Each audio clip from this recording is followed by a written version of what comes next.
heart of the Roman Empire, beneath the roar of tens of thousands, stood the most brutal performers of antiquity, the gladiators.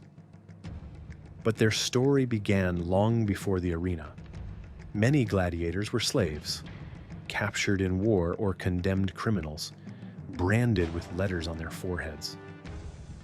Others were volunteers, actorati, free men who chose the arena for money, fame, or escape from debt.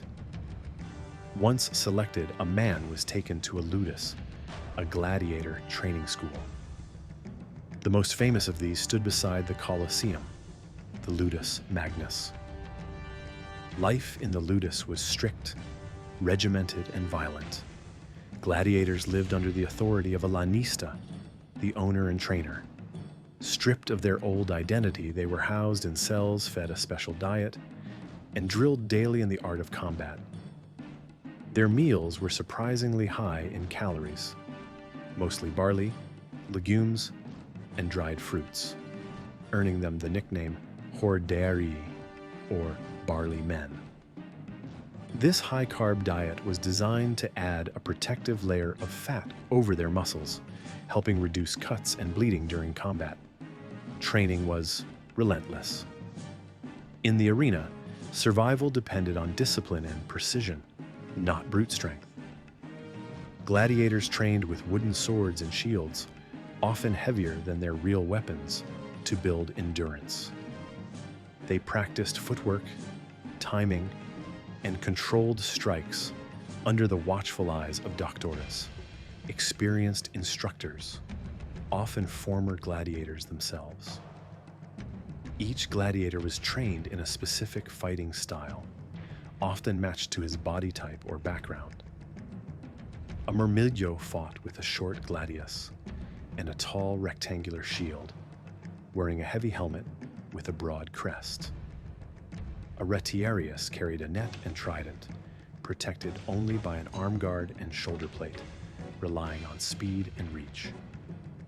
A secutor, often pitted against the retiarius, wore a smooth helmet designed to deflect the net. There were many types: thriex, hoplomachus, dimacharis, each with specialized armor and tactics. Fights were often staged as symbolic duels between contrasting warriors, reflecting Rome's fascination with myth and spectacle. Despite the brutality, a successful gladiator could rise to fame. Many had stage names, sometimes referencing mythological heroes or beasts.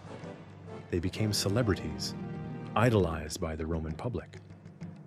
Wealthy citizens placed bets on their lives. Women sent letters and locks of hair. Some gladiators even won their freedom, awarded a rudis, a wooden sword symbolizing release. Yet most never lived long enough to earn it.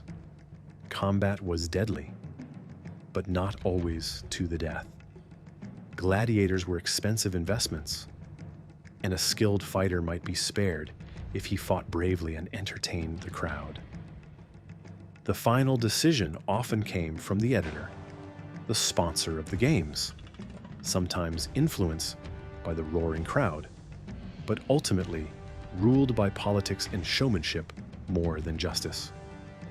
When not training or fighting, gladiators lived a life of relative isolation. Though fed and housed, they were watched constantly, even chained at night in earlier eras. The ludus was both their home and their prison. Injuries were common, and medical care, while surprisingly competent, was still rudimentary. Most lived with chronic wounds and the knowledge that their next fight could be their last. To the Roman state, the gladiator was both tool and symbol, used to display Rome's power, discipline, and cruelty. Their blood fed the empire's hunger for spectacle. And yet, in the sand of the arena, amid the ritual and violence, the gladiator stood as something more.